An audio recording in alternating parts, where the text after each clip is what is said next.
The UK may have closed the door on the European Union with its vote for Brexit, but the country's capital is determined to show that it's still open for business.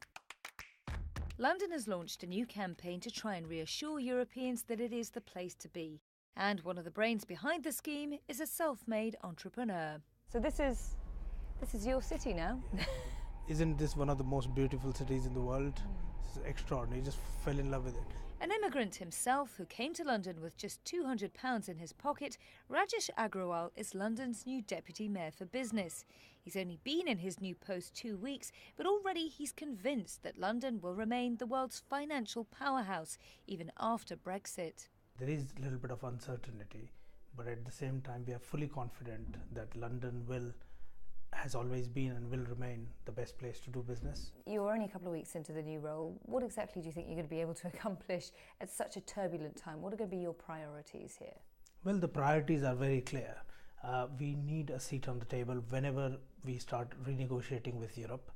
That's number one. And once we start talking or renegotiations, we must have two things. One is access to the single market, and second is passporting. Do you really think that passporting is something that the UK is going to be able to keep here during these Brexit negotiations? Again, like I said, everything is up for negotiation, and I think we should be able to keep passporting, because passporting happens both ways. So it's not just the British firms who are operating in Europe, but a lot of European firms that actually operate in Britain as well. Just in London alone, we've got over 250 banks. London has got more headquarters of banks than any other city in the world. There are more US banks in London than there are in New York. So we are a big financial center, and banks from around the world and from Europe actually come and operate here. So the passporting has to work both ways. What happens if the UK doesn't manage to maintain access to the single market? How would London be affected? Do you have contingency plans? We've been talking about devolution, and London Finance Commission has talked about devolution, where London gets more autonomy, and we've been talking about it. So I think that is very important as well. You're right to point this out. I think New York maintains 40% of the taxes that it collects, Tokyo 70% of the taxes that it collects.